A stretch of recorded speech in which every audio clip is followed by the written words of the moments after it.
오늘도 레위기 19장 당신의 이웃은 누구입니까? 하나님 백성의 삶의 기준은 무엇일까요? 10계명, 율법이죠. 10계명의 내용은 혹시 아시나요? 하나님 사랑, 이웃 사랑. 그러면 하나님 사랑과 이웃 사랑의 관계는 무엇일까요? 바로 거룩한 백성의 관계. 거룩한 백성이라면 하나님 사랑과 이웃 사랑이 하나됨으로 연결이 될 것이라고 제가 이제 생각을 한 거죠. 3번에 걸쳐서 이야기를 이제 나누는 이유가 뭘까? 거룩에 관련해서 레위기의 이제 핵심은 거룩이에요. 하나님을 만나는 법, 이제 하나님 만났으니까 하나님과 동행하는 법, 이렇게 2가지로 나눠져요. 하나님의 명령은 이제 거룩하라 이거예요. 거룩하라. 그리고 이제 그 거룩을 이루는 법을 레위기에 이제 촘촘하게 꼼꼼하게 써주시는 거잖아요. 잘 들어보세요. 우리 삶에 거룩하지 않은 부분이 있죠. 그런 거를 정결하게 하려면 어떻게 하냐. 구약에서는 이제 제사를 드렸어요. 계속 제사를 드리고 씻기도 하고 병에 걸리면 격리하기도 하고 이런 의식들을 통해서 다시 거룩을 회복하는 장치, 거룩 회복 장치가 이제 레위기에 이제 계속 나오는 거예요. 특별히 이제 19장이 중요한 이유는 거룩하라는 명령으로 시작이 되거든요. 근데 거룩한 삶은 구체적으로 율법적인 거룩이 아니라 실제 삶에서 그 거룩을 이루는 방법이 이웃을 사랑하는 거예요. 그리고 사회 정의를 실현하는 삶. 근데 어떻게 실현하냐면 어떻게 이 행위를 하냐면 이제 근본이 이제 사랑인 거예요. 하나님이 이 땅을 다스리는 게 사랑으로 하나님 이 땅을 섭리하시거든요. 우리도 이웃을 사랑하고 사회 정의를 실현하는 근원, 그 원리는 사랑이라는 거예요. 19장은 10가지의 계명을 좀 자세히 써놨다. 10계명을 좀 기억해야 돼요. 왜냐면 우리가 10계명이 잘 안 외워집니다. 저도 노래로 외웠거든요. 10계명은 여러분 목소리로 읽어보세요. 나 외에 다른 신을 섬기지 말라. 우상 앞에 절하지 말라. 하나님의 이름을 함부로 부르지 말라. 안식일을 거룩히 지키라. 이 4개가 대신계명이에요. 그리고 이제 내 부모를 공경하라. 살인하지 말라. 간음하지 말라. 도둑질하지 말라. 내 이웃에 대하여 거짓 증거 말라. 내 이웃의 집을 탐내지 말라. 이 6개는 대인계명이에요. 계명이라 해서 사람을 향해서. 그래서 대신계명과 대인계명이 합쳐져서 10개를 10계명이라고 합니다. 19장 1절부터 4절까지 나온 거에 부모를 경외하고 안식일을 지키고 헛된 것들로 향하지 말고 신상을 부어 만들지 말고 그 이유는 내가 여호와 하나님이기 때문이야. 대신계명입니다. 그리고 나서 대인계명이 들어가면서 맨 처음에 화목제가 나왔어요. 이 화목제는 유일하게 제사 중에 하나님과 나와 제사장이 함께 먹는 제사입니다. 다른 제사는 하나님께 모두 다 태워드리는 번제가 있고 그 다음에 어떤 부분은 제사자는 먹을 수 없어요. 죄에 대한 거는 속건제, 속죄제는 제사자 나는 먹을 수 없어요.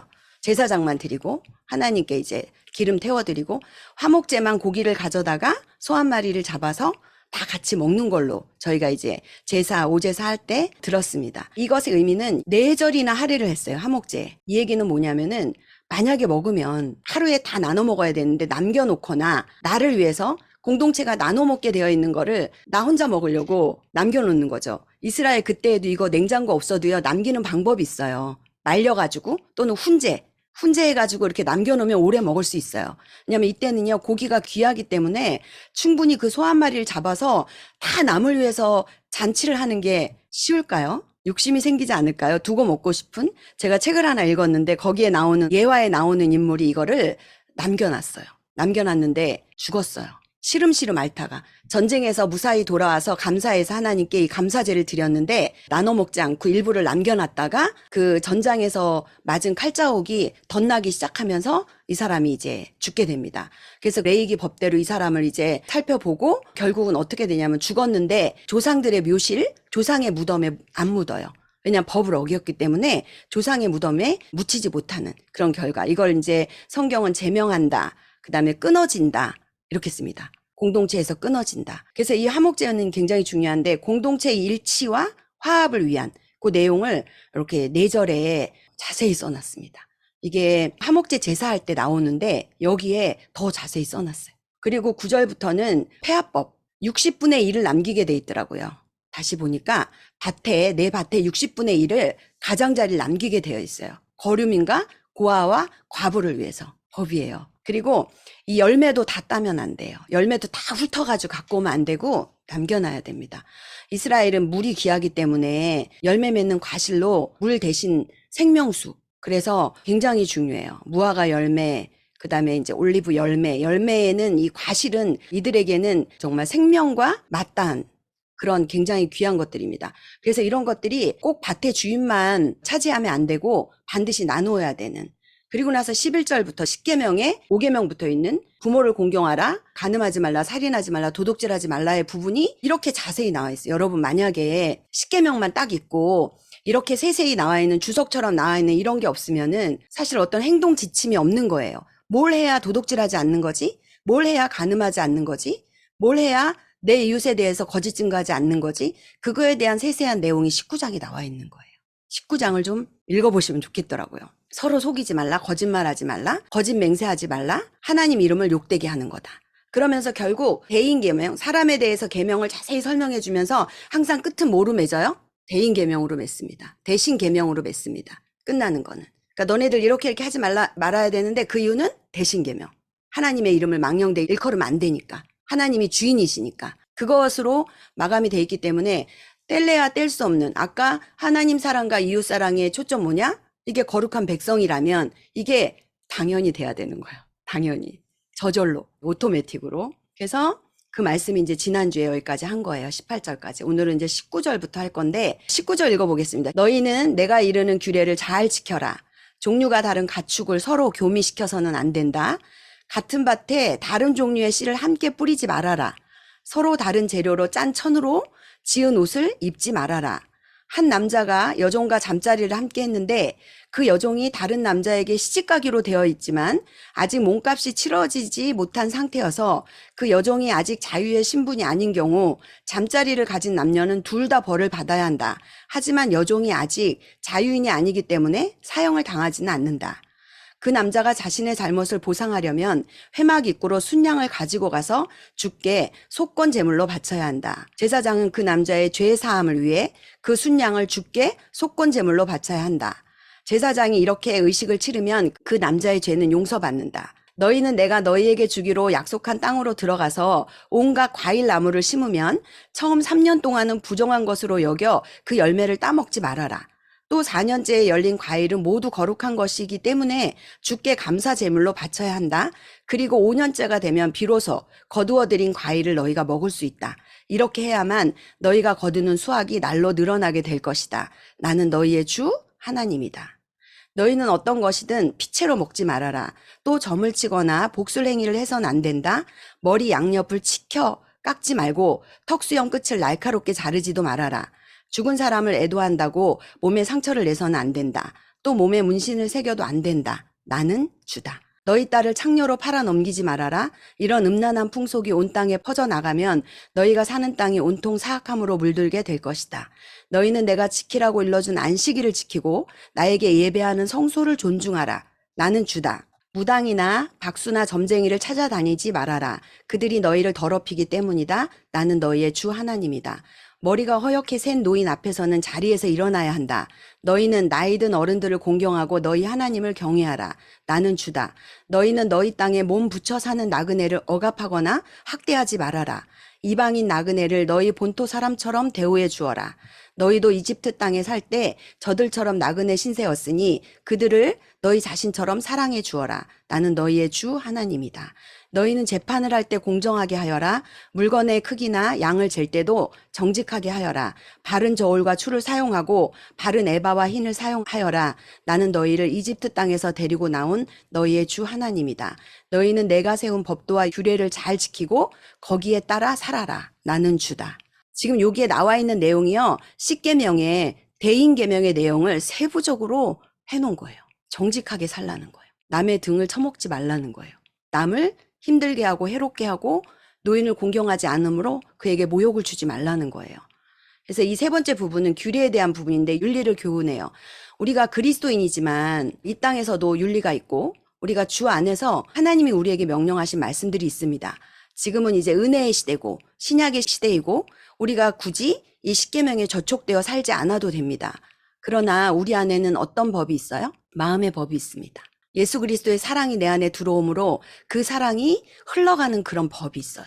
이 법은요, 이 십계명에서 얘기한 이 율법에서 얘기한 지켜야만 사는 것보다 더 강력할 수 있어요. 언젠가도 말씀드렸지만 살인은 신약에 와서는 약해진 게 아니에요. 구약에서는 살인하지 말라로 되어 있지만 신약에 오면은 누구를 미워하면 이게 살인죄가 되는 거죠. 미워만 해도 이 마음의 법이기 때문에. 그렇게 생각할 때 우리 자녀들이 이 말씀을 아는 것이 좋습니다. 성경을 읽는 것이 좋습니다. 구약의 말씀을 상고하는 것이 좋습니다. 그래서 이 말씀들을 한 7가지로 제가 요약을 해보니까 혼합 교배, 교배를 혼합해서 하지 말라. 우리가 지금 과일을 혼합해서 되게 맛있는 거로 만들어 먹지 않습니까? 토마토 같은 것도 방울토마토 어떻게 나왔어요? 감자 같은 거? 이런 열매 같은 거를 혼합 교배해가지고 좀 더 맛있고 좀 더 예쁘게 만드는 이런 것들이 있어요. 생각해 볼 문제입니다. 이미 정혼을 했어요. 이스라엘은 정혼하면 결혼과 같죠?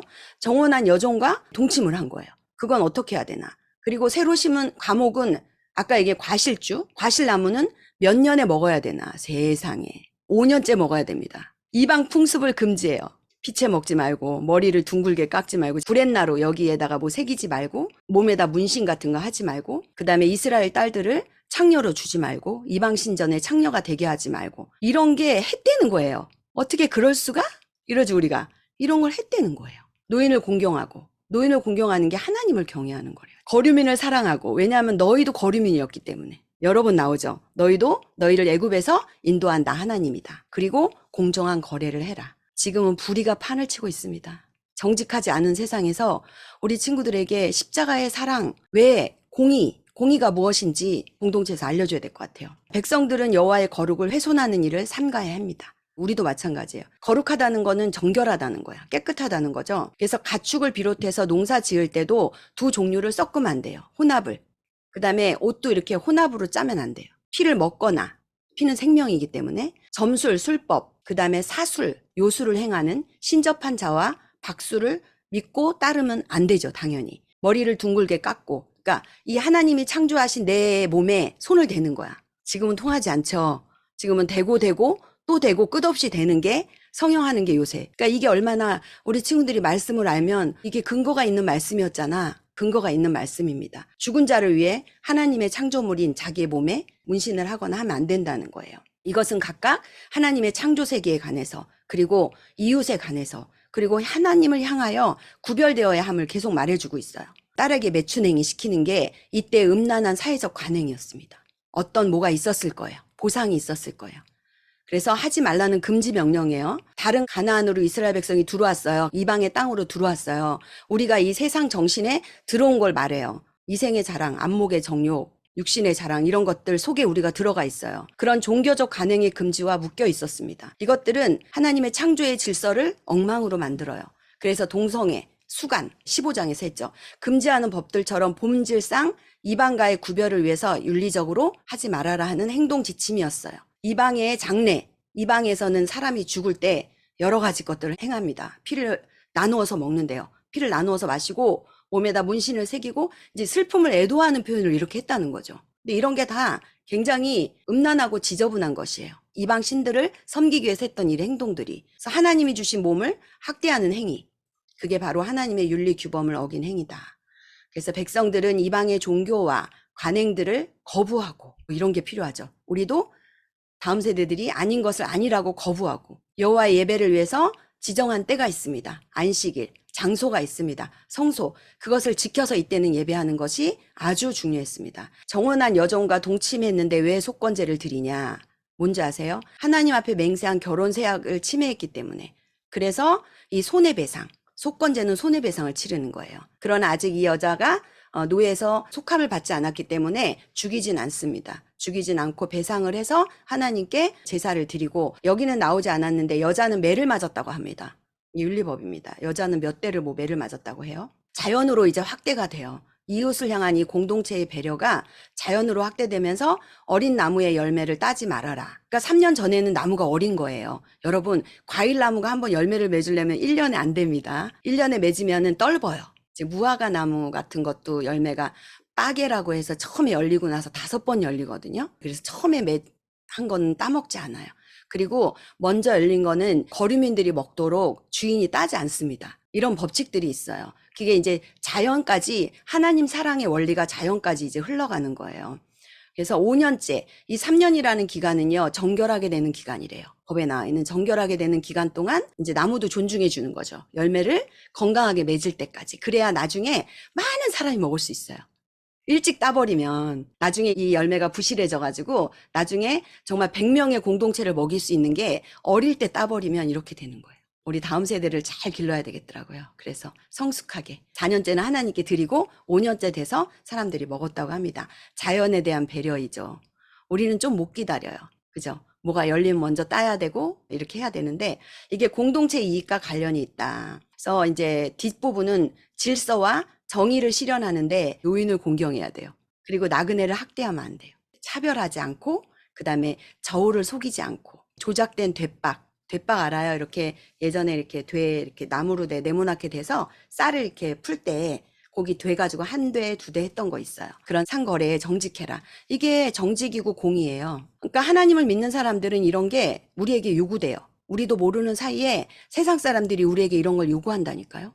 왜 예수 믿는 사람이 정직하지 못해? 만약에 똑같이 어떤 이제 도덕적인 불이한 게 TV에 나왔어요.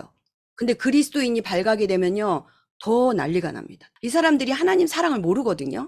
그럼에도 불구하고 우리 하나님 사랑을 받은 사람이 어떻게 이웃사랑으로 나가야 되는지를 요구하고 있더라니까요. 세상에. 하라는 수행 명령이에요. 하지 말라는 금지 명령입니다. 하라는 해야 돼요.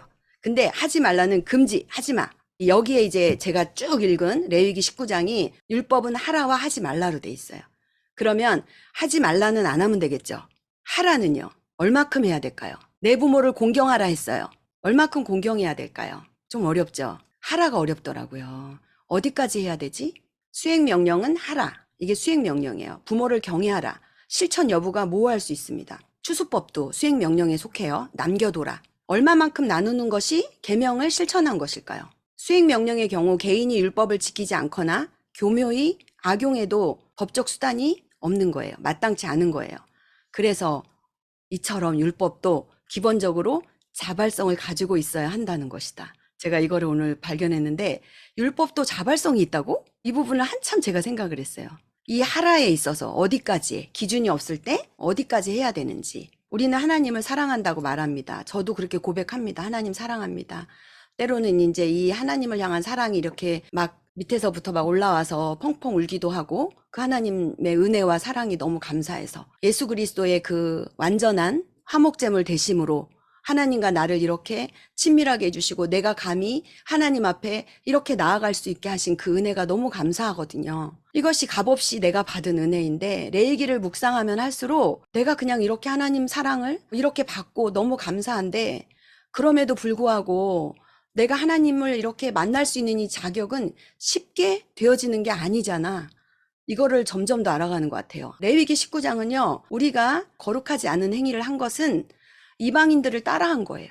예수님 안 믿는 사람들처럼 나도 나 모르게 따라 행한 거예요. 그리고 내가 행하지 않은 거는 뭐냐면은 하나님을 사랑한다고 이렇게 얘기하면서도 여전히 그냥 술 넘어가는 행위나 실천을 해야 되는데 그게 안 돼가지고 그냥 넘어가고 합리화시키고 때로는 이게 계속 답습되니까 무뎌져 있고 제가 무뎌져 있는 부분은 오늘 헌금과 관련해서 잠깐 이야기를 나눌까 합니다. 코로나 전에 저는 현장 예배 드리면서 11조 여기도 얘기했지만 헌금 봉투가 엄청났었어요. 이 헌금 봉투로 마치 이제 내 신앙을 구제하고 그러니까 이제 어떨 때는요 주변을 또 의식하기도 해요. 헌금을 하면서 보이니까요. 참 우리가 이 보이는 부분에 이렇게 마음을 뺏깁니다. 감사헌금, 선교헌금, 건축헌금 이거 말고도 또 내가 속한 부서에서 드려야 되는 헌금 봉투가 3-4개가 아니에요. 그걸 볼 때마다 내가 하나님 이렇게 사랑하는구나? 착각? 마치 믿음의 척도가 헌금 봉투인 것처럼 착각했던 때가 있었어요. 새 돈만 생기면 성경책 속에 모아놓고 예배 때마다 보란 듯이 드렸던 때. 습관처럼 의식처럼 그런 게 생각이 났어요. 그런데 오히려 줌 예배가 드려지는 요즘은요. 그런 행위보다 정말 내 마음이 드려져요. 내 마음이 소재의 가루가 돼서 으깨져가지고 그 주님의 성품으로 들어갑니다. 제가 예배를 드리면서 정말 마음이 갈아져서 그게 예수 그리스도의 성품이거든요. 소재가 가루제사. 이게 진짜 주님께 드리는 헌금이지. 정말 그럴까요? 그럴 수도 있습니다. 아닐 수도 있고. 잘 들어보세요. 예배를 드릴 때 헌금을 해야지 하고 제가 잊어버려요. 이제 예배를 드릴 때 한 달 헌금을 한꺼번에 11조와 함께 입금을 시켜놓습니다. 오늘 제가 그게 걸렸어요. 이게 진정한 헌금이냐? 네가 예배 때마다 누리는 너의 마음이냐? 그러면 네가 감사한 그 마음은 날마다 금액이 같니? 제가 진짜 누가 우리의 이웃인가? 당신의 이웃은 누구입니까?를 묵상하면서 저에게 주신 말씀을 잠깐 나누겠습니다. 우리 양육 공동체는 언약을 알아요. 하나님의 언약, 우리를 구속해 주신 그 하나님의 놀라운 언약을 알고 하나님이 절대 주권으로 섭리하시는 그 사랑 알고 우리를 만드신 하나님의 제일 되는 목적도 알고 예배도 알고 하나님도 알고 정말 많은 은혜의 고백들이 우리 공동체 안에 있습니다. 제가 여러분에게 그리고 내 자신에게 전하는 이 레위기의 말씀 구절은 하나님 앞에 내가 누구인지 알았으면, 내가 이러한 자임을 알았으면 너무나 당연하게 하나님을 향해, 이웃을 향해 그 마음이 흘러가게 되어 있다는 거예요. 때로는 그것이 마음으로 보이는 물질로 흘러가게 되지 않을까요? 자녀들에게 신앙생활과 함께 알려줘야 될 부분이 있습니다. 우리의 소유로 표현되어지는 물질관도 성경적 세계관으로 읽어줘야 돼요. 하나님께 드리는 물질의 마음 자세 또한 가르쳐야 된다고 생각되어집니다. 우리 다음 세대들이 지금 물질을 정말 써야 할 곳에 쓰고 있는지 저는 이 부분을 좀 터치했으면 좋겠어요. 우리는 아직도 내 이웃이 내 가족에게만 머물러 있지 않습니까? 오늘 말씀의 주제가 당신의 이웃은 누구입니까? 였습니다. 저는 또 나름대로 답을 찾아가고 있습니다. 우리는 우리에게 복음을 먹고 먹이는 공동체에서 아이들을 길러내고 있습니다. 지난 겨울에 우리 낮은 울타리에 굉장히 많은 다음 세대들이 다녀갔어요. 아마 최근 들어서 가장 많은 인원이 왔지 않나 생각되어집니다. 낮은 울타리 기도 제목은 하나님의 부르심이에요. 다음 세대가 회복되고 가정이 회복되고 문화가 회복되는 게 우리의 부르심이에요. 그걸 위해서 하나님 재정을 주시고 사람을 주세요 하고 기도하고 왔어요. 응답을 받은 거예요. 사람이 막 물밀듯이 오는 거예요. 어떨 때는요, 그 좁은 사무실에 애들이 가득해요. 저는 막 흥분이 돼요. 하나님의 생각은 나의 생각과 다르니까요. 내가 원하는 사람은 그게 아니었어요. 우리에게 좀 재정에 도움이 되는 사람이었어요. 전문가였어요. 영상을 잘 만드는 사람이었어요. 그런데 하나님은 아무것도 못하는, 지금은 앞으로 보고 뒤로 보고 동서남북으로 봐도 아무것도 도움이 안 되는, 그러나 너무 예쁜, 너무 대견한 이 아이들이 쏟아져 왔습니다. 저는 엄마예요. 두 아이를 낳은 엄마고 엄마의 마음에는 모성애가 있어요. 그래서 애들이 너무 예뻐요. 정말 사랑스럽고 기특합니다. 정말 하나님의 사랑이 아니면 귀찮고 힘든 일을 어떻게 할 수 있을까요? 저는 엄마의 마음이 있는데 이곳에 자녀를 맡기는 부모님들이 부럽기도 합니다. 그리고 대단하다는 생각도 해요. 누구를 믿고 보냈지? 한정된 하루 이틀이 아니라 한 달, 두 달도 아니고 어떻게 이렇게 위험한 결정을 했을까? 나라면 어땠을까? 제가 끊임없이 물어보며 기도하며 이 아이들을 위해서 중보하며 기도하면서 나아가는 하루하루입니다. 저는 여기에서 레위기 말씀이 생각이 났어요.